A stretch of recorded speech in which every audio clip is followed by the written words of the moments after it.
الحمد لله رب العالمين والصلاة والسلام على سيد الأنبياء والمرسلين أما بعد. عن سعد بن عبادة رضي الله تعالى عنه أنه قال سألت رسول الله صلى الله عليه وسلم فقلت إن أمي ماتت أفأتصدق عنها؟ قال نعم. فقلت أي الصدقة أفضل؟ قال سقي الماء. عبادہ بن صامت سیدنا سعد بن عبادہ رضی اللہ تعالیٰ عنہ بیان کرتے ہیں کہ میں نے رسول اللہ صلی اللہ علیہ وسلم سے سوال کیا، کہا اللہ کے رسول صلی اللہ علیہ وسلم میری ماں فوت ہو گئی ہے، کیا میں ان کی طرف سے صدقہ کر سکتا ہوں؟ تو آپ علیہ الصلوۃ والسلام نے فرمایا ہاں، تم اپنی ماں کی طرف سے صدقہ کر سکتے ہو۔ میں نے کہا ای الصدقات افضل، اللہ کے رسول صلی اللہ علیہ وسلم پھر بتائیے کہ سب سے بہترین صدقہ کون سا ہے؟ تو آپ علیہ الصلوۃ والسلام نے فرمایا سقی الماء، پانی پلانا، یعنی پیاسے کو پانی پلانا، پانی کا بندوبست کرنا، یہ بہترین صدقہ ہے، سب سے افضل صدقہ۔ تو سیدنا سعد بن عبادہ رضی اللہ تعالیٰ عنہ نے اس کے بعد مدینے میں ایک کنواں کھدوایا، پانی کا انتظام کیا اور اس کنویں کا نام رکھا بئر لأم سعد، یعنی سعد کی ماں کا کنواں۔ تو یہ مسجد، اس کا نام بھی ایسے ہی ہے، مسجد ام حبیب،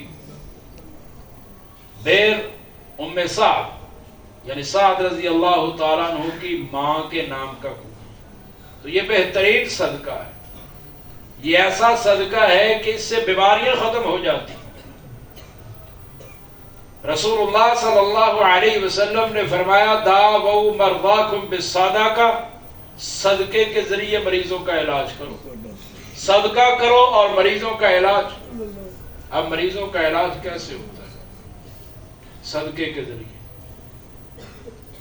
امام عبداللہ ابن مبارک رحمہ اللہ کے پاس ایک شخص آتا ہے، کہتا ہے شیخ صاحب میرے گھٹنے میں 7 سال ہو گئے، 7 سال سے ایک زخم ہے، وہ جا نہیں رہا، میں نے ہر حکیم سے، ہر طبیب سے علاج کروایا لیکن مجھے نفع نہیں ہوا، مجھے اس بیماری کا علاج بتاؤ۔ تو عبداللہ بن مبارک رحمہ اللہ نے کہا اس سوال کرنے والے، جہاں پر پانی کا بندوبست نہیں ہے، پانی کا انتظام نہیں ہے، وہاں پر پانی کا انتظام کر دے۔ وہ شخص جاتا ہے، ایک کنواں کھدواتا ہے، پانی جاری ہوا، وہ رات کو سوتا ہے، صبح اٹھتا ہے تو اس کا زخم بالکل ٹھیک ہے۔ داؤوا مرضاکم بالصدقہ، رسول صلی اللہ علیہ وسلم نے فرمایا کہ مریضوں کا علاج صدقے سے کرو۔ ایک بہت بڑے امام گزرے ہیں، امام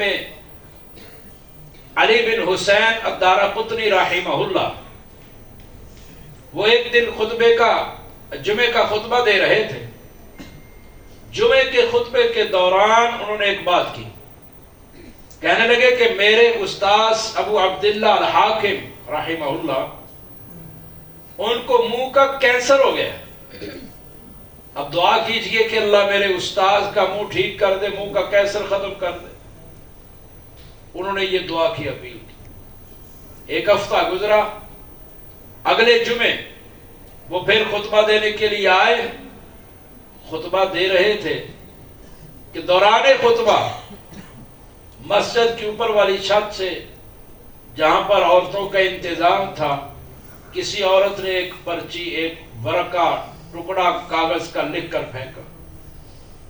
امام صاحب نے پکڑا، اس میں لکھا ہوا تھا کہ آپ نے پچھلے جمعے درخواست کی، دعا کی، تو مجھے خواب میں رسول اللہ صلی اللہ علیہ وسلم کی زیارت ہوئی ہے، آپ علیہ السلام نے مجھے کہا ہے کہ دارقطنی کو کہو، علی بن حسین کو کہو کہ وہ اپنے استاد کی طرف سے صدقہ کرے۔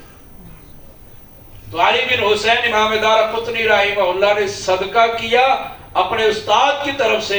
ان کے صدقہ کرنے کی دیر تھی کہ ان کے منہ کا کینسر ختم ہو. تو یہ بیماریوں کو ختم کرتا ہے صدقہ.